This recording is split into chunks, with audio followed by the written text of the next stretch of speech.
5 minutes after 10 o'clock. Thank you for tuning in to WOCA. We like to bring to you some good information. Sometimes it's entertainment. Sometimes it's usable information. The next story is not just about a good, a wonderful book, but kind of a success story also from our guest, the author. Arwen Elys Dayton is on the phone. I don't know if I'm pronouncing her name incorrectly. If I am, I apologize. She has written a book. It's called Seeker. It's a young adult science fiction novel, and my notes say that film rights to the book have already been optioned by Columbia Pictures, so that's got to be exciting. The book itself is a hit. It's in 13 different languages, and so we're going to find out what the book is about. But first, let's say good morning to Arwen. Good morning, Arwen. Hi, guys. And yes, you're pronouncing my name correctly. Oh, good. Well, thank you for being on with us. Where are you right now? I'm actually in California. Wow. Well, thank you for getting up early to be with us. Absolutely. The sun is now up here, so okay, that's not too early. Just remember, you have to use 25% less water now. Just remember that. I think at least 25% less. So, yes, keeping it in mind. Well, we have plenty of water here. If you need any, just give me a call. We can send some. We'll create a pipeline. You are a talented writer. Why don't we have that? Governor Brown would be happy.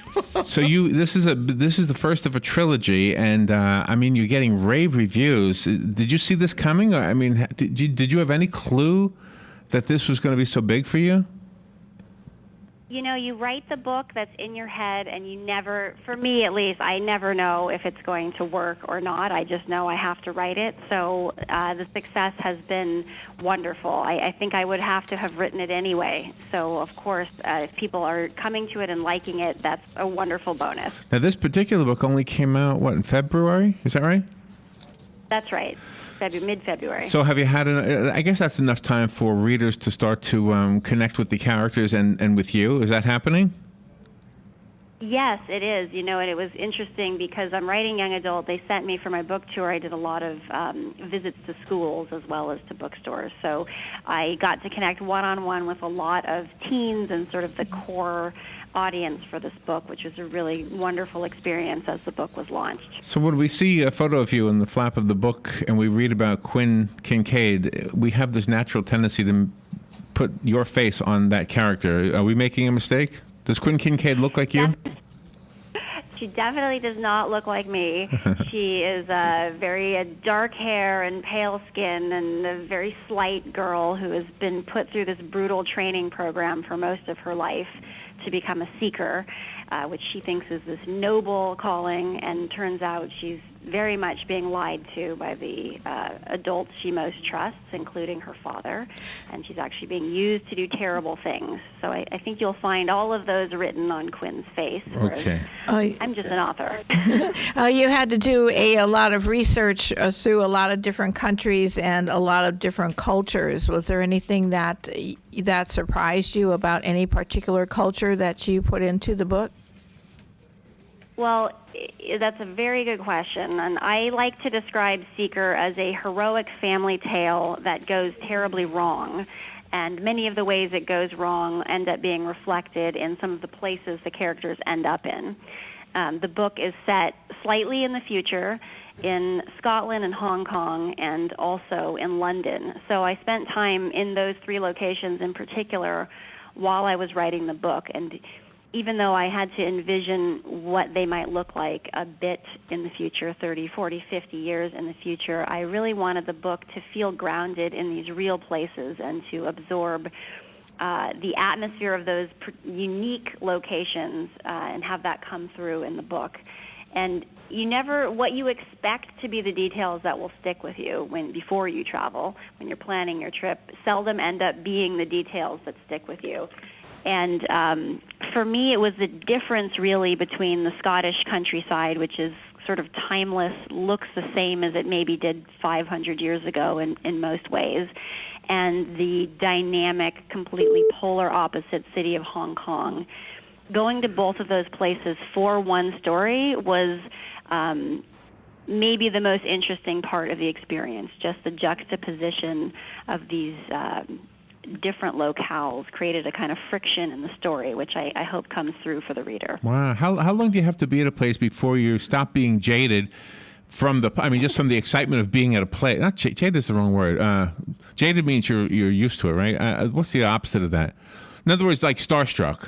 How long does it take you to get over being starstruck by an area, so that you can really feel the area and then know how to apply it to the story? I don't think it takes too long. And for this book, because it is set in the future, it's not so much about the specific historical aspects of these places, but more the gut feel of them. And I think you can actually get that quite quickly. I mean, I spent as much time there as I could, a couple weeks in each place, but if you sort of isolate yourself from your normal life and throw yourself into these locations, you pretty quickly absorb at least the vibe of it and the feel, and then you can add to that with your research and specific places you go and questions you ask and things like that. Well, you still have the romance factor that crops up in the book. It's not just about the family and what the main character was forced to do, per se. Right. Well, when you're writing for a teenage time period, I think this is a very dramatic part of all of our lives. It's sort of a minefield for everyone. I don't think anyone gets through their teen years completely unscathed. And crushes, romance, romantic interest, changing relationships between people you've known since you were much younger are all sort of an intrinsic part of that experience. And it was enjoyable for me to have characters who are normal teens in certain ways, but have such high stakes in their lives that it's sort of like the drama of your own teen years amplified 1,000%.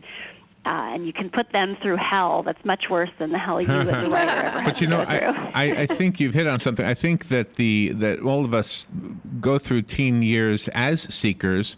I think all of us want to make the world better than the one we inherited from our parents, and music reflects that. I mean, if we didn't have that as part of our humanity, I think music would be stagnant. But it's not. Every time there's a new generation with a guitar or a piano or whatever, we have new seeking young people, and so I think it's a wonderful story that you decided to come up with. I completely agree with that. That must have described you, at least at one point. Probably still does. I think so. We're always you're striving to live up to the ideals you have as a kid, I believe. And what was interesting in Seeker was that Quinn, the main character, really believes for most of her life that her own goals and her parents are in alignment, and she's so fortunate to be in a family where she gets to step into what seems to be this wonderful, honorable life. So for her, it was this even worse betrayal that she felt. Because I think most of us, we love our parents, but we may not always agree on the best course in the future, especially when you're a teen. So she was in a situation where she felt like everything was lined up so perfectly. And then to find out that it was a true betrayal of everything she was hoping to do really sets this story, it pushes her back on her heels in a very significant way and sort of sets the story in motion of how you recover from that and what sort of life you create for yourself after that happens. Wow. Well, for the listeners who are interested in being on top of the next hot thing culturally, yes, this is it. And you can get the book right now from me. I have a copy of it, and you can have it for free. It's a wonderfully bound book. It's a hardcover book, but more importantly than that, the story Seeker is going to be probably akin to the Harry Potter. It's going to be that familiar for everybody. So call right now. You can have the copy I have. The movie is being directed by Mark Gordon. I always forget movie titles. Yep. Yes, he is producing it with Columbia Pictures. And he's the guy who did Speed, Saving Private Ryan, Source Code, Grey's Anatomy, Criminal Minds, and now Seeker. Yes. That's so cool. That is awesome. I wish I could talk to you longer about that. That's kind of a fun topic. Okay, so we need to know how to get the book. Do you have it? Is it? It's on all the sites. Do you have a website of your own? I do. My arwendayton.com, where you can see where I'll be appearing at conferences and so on. But of course, Seeker is available in bookstores everywhere and online everywhere. Okay. Arwen, good luck with your work. And after you become a household name, don't forget us, all right? I thank you so much for having me on, you guys. This is wonderful. Thank you, Arwen. We'll take a little break and we'll be right back. Pay your taxes, eat your vegetables, watch your weight, mow the lawn, clean the house. We all have stuff we don't want to do. Isn't it about time you did something you wanted to do? Like getting your pilot's license? At Ocala Aviation, they make it fun and easy, and you can start by taking one of their Discovery flights. For only $99, you get to go up in the airplane with an FAA certified flight instructor